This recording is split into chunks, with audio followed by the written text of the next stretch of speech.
ተከተሉ ሳለ ጎድኜና እኔ ሁሱን መከተል አቆሚያለሁኝ አለ። ለምን ብዬ ስጠይቀው ሁሱ እኮ እንደዚህ ነው ይኋን ነው ምናምን እንደዚህ ሲል ሰማሁት። አይ ወንድሜ አድበን ብንቀር ይሻለናል አንተና እኔ አሁን ይሄ አይመለከተን ምን ንቅራ ምናምን እያልኩት እንደዛ ብሎኛል።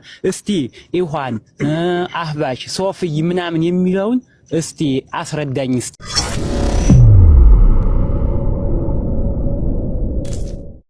መጫወቻ አፋቸው መፍቻ ያደረጉ ቆሻሻ ሰዎችን ቁጭ ብለን ደቂቃ ሰተናቸው እናዳምጣቸዋለን።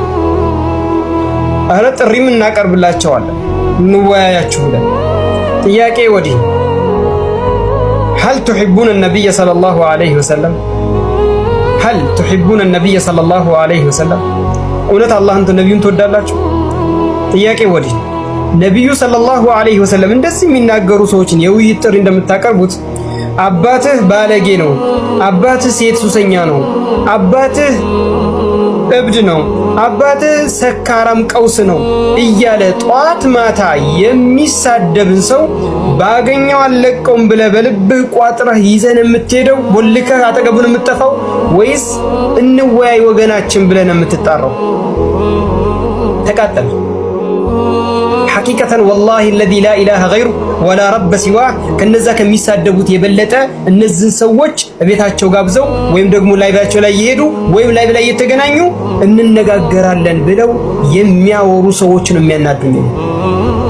ተሳዳቢው ተሳዳቢ ነው እናውቀዋለን። ተሳዳቢው ካፊሩ ተሳዳቢ ነው እናውቃለን። ነብዩን ተሳዳቢ እንደሆነ እናውቃለን። አላህን ተሳዳቢ እንደሆነ እናውቃለን። ነገር ግን ሙስሊሙ ሰው ሄዶ እዛ ቦታ ላይ እንዲታደምና እንዲያዳምጥ በር የሚከፈትበት አህዋል ግን በጣም የሚያሳዝን በጣም ግርም የሚለኝ ጉዳይ። ይሄንን ጥያቄ ለራሳችሁ አስቀምጬላችኋለሁ። ይሄ መልእክት የሚደርሳችሁ እናትህን አባትህን ባለጌ ቀውስ ሲሰኛ ሰካራም ወዘተ ቃላትን እያለ አባትህን ጧት ማታ የሚሳደብን ሰው እንደማትቀርበው ሁሉ ቦልከህ ካጠገቡ እንደምትጠፋ ሁሉ ያ ሰው ደመኛ አድርገህ እንደምትቆጥረው ሁሉ ነብዩን ሰለላሁ ዐለይሂ ወሰለም ግን ጧት ማታ አፍ መፍቻ ያደረጉትን ግን ወገናችን እያልክ ፈገግ እያልክ እየተጫወትክ እያቀለድክ ታናገራለህ። ስለዚህ ምን ሆነ ማለት ነው? ወላጆችህ ከነብዩ ሰለላሁ ዐለይሂ ወሰለም ጋር አይወዳደሩም። ተከተሉ ሳለ ጎድኜና እኔ ሁሱን መከተል አቆሚያለሁኝ አለ። ለምን ብዬ ስጠይቀው ሁሱ እኮ እንደዚህ ነው ይኋን ነው ምናምን እንደዚህ ሲል ሰማሁት። አይ ወንድሜ አድበን ብንቀር ይሻለናል አንተና እኔ አሁን ይሄ አይመለከተን ምን ንቅራ ምናምን እያልኩት እንደዛ ብሎኛል። እስቲ ይኋን አህባሽ ሶፍይ ምናምን የሚለውን እስቲ አስረዳኝ። እስቲ እኔ አንተ የምትለው ነው የምከተለው ማለት ነው። አንተ ተከታይ ነኝና በዚህ ያለ መካከል በዚህ ያለው ልዩነት እስቲ ምንድነው? ይሄን እስቲ ንገረኝ። መርሐባ ልጁን ታመጣለህ አገጠገበህ ከሆነ ያለው ልጁ የለም በኦንላይን ነው የምንቀራው። ልጁ አልመጣም። ዝም ብሎ ገና ቂራት እየቀሩ ሶፍይ እንደዚህ ነው ምናምን ነው እያሉ ነው የሚነግሯቸው መሰለኝ። ዝም ብሎ ቂራት አይደለም የሚቀርቡ ወደ ሐዲስ ነው የሚገቡት። አይ አመሰግናለሁ። አይ መርሐባ። እሺ ነብያችን ሰለላሁ ዐለይሂ ወሰለም ሐዲስ ላይ ሲናገሩ ምን አሉ? افترقت اليهود على 71 فرقة وافترقت النصارى على 72 فرقة وستفترق أمتي على 73 فرقة كلها في النار إلا واحدة. قيل من هي يا رسول الله؟ قال من كان على مثل ما أنا عليه اليوم وأصحابي. وفي رواية أخرى قال هي الجماعة أي الذين اجتمعوا على كتاب الله وعلى سنة رسوله صلى الله عليه وسلم وما كان عليه سلف هذه الأمة. يهينو ነብያችን ሰለላሁ ዐለይሂ ወሰለም ሐዲስ ላይ ምን አሉ? አይሁዶች ለ71 ተከፋፈሉ፣ ክርስቲያኖች ለ72 ተከፋፈሉ፣ የኔ ትውልድ ደግሞ ወደፊት ለ73 ይከፋፈላሉ አሉ። ከዚያ በኋላ ሁሉም የእሳት ናቸው አንዷ ስትቀር ብለው ሲናገሩ ሰሃቦች ያቺ የትኛዋ አለች ማንኛዋ አለች ብለው ሲጠይቋቸው እነርሱም በዝልክ ዛሬ እኔና እናንተ ባለንበት መንገድ ላይ ያሉ ናቸው ብለው ተናገሩ። በሌላ ዘገባ ላይ እነርሱ ጀማዓዎች ናቸው ብለው ተናገሩ። ስለዚህ ያ ነው። ስለዚህ ያ እነማን ናቸው? ቁርአንና ሐዲስን በእነዚያ በሶስቱ ክፍለ ዘመናት ላይ የነበሩ መልካም ሰለፎች የተረዱበትን አረዳድ የተረዳ ሰው ነው በትክክለኛው ጎዳና ላይ ያለ ነው። ስለዚህ እነዚህ ናቸው። ከዚያ ውጭ ያሉት አጠቃላይ ሁሉም በጥፋት ላይ ናቸው። ጀማዓቱል ኢኽዋን አልሙስሊሚን ሼክ አብዱልዓዚዝ ብን ባዝ አላህ ይማራቸው ተጠይቀው እነርሱ ከ72 ጠፊ አንጃ ከተባሉት መካከል ናቸው ብለዋል። ይህ ነው አና ኡሐዚር ሚን ጀማዓት الإخوان المسلمين وأنا في عمري 13 تقريبا ያ ነው ጀማዓት الإخوان المسلمين ከአህለ ሱናዎች አይደሉም በፍጹም።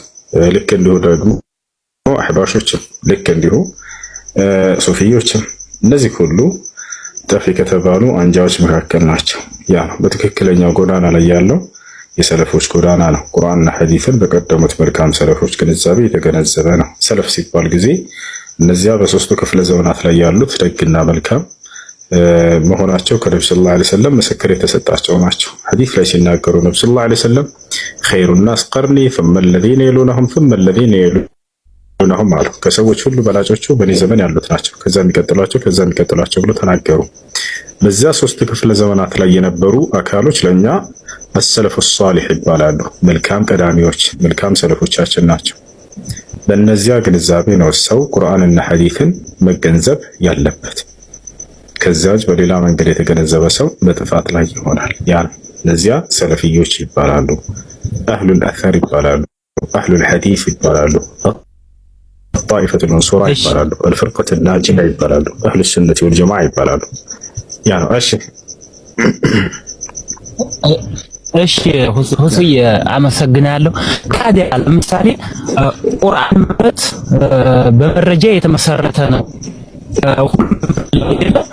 ማስረጃ ነው። ያ ካለ ማስረጃ አንድም ቀን ነገር ሰምቼ አላውቅም።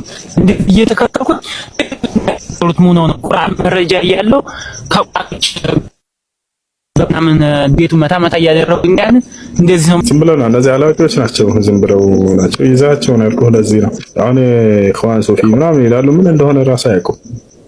ይዛቸው ነው። እሺ ከዚህ በኋላ ካወሩ ላይቭ ከፈት አድርግና ቀጥታ ነው። እሺ ወንድሜ፣ እሺ አመሰግናለሁ ወንድሜ ስላስገባኝ። አይ እኔማ ዝም ብለህ አድበህ ብትቀር ይሻላል ምናምን አልኩኝ። እኔ አንድም ቀን ያለ ማስረጃ እንደውም ያለ ማስረጃ 4 ዓመት ምናምን ይሆኛል አንተን መከታተል ከጀመርኩኝ 4 ዓመት ከሆነኝ ክርስቲያን ሙስሊምና ከተቀበልኩኝ 4 ዓመት ሙሉ ያለ ማስረጃ አንድም ቀን ስትናገር ሰምቼ አላውቅም። ማንኛውም ቢሆን እኔ በማስረጃ የሚሄደው እንጂ ያለ ማስረጃ ምናምን አይሰራም ማለት ነው። ለተናገረው አንድ ሰው ቃላት ማስረጃ ሊኖረው ይችላል። ያኔ ትክክለኛ ለመሆኑ ማለት ነው። ስላስገባኝ አመሰግናለሁ ወንድሜ።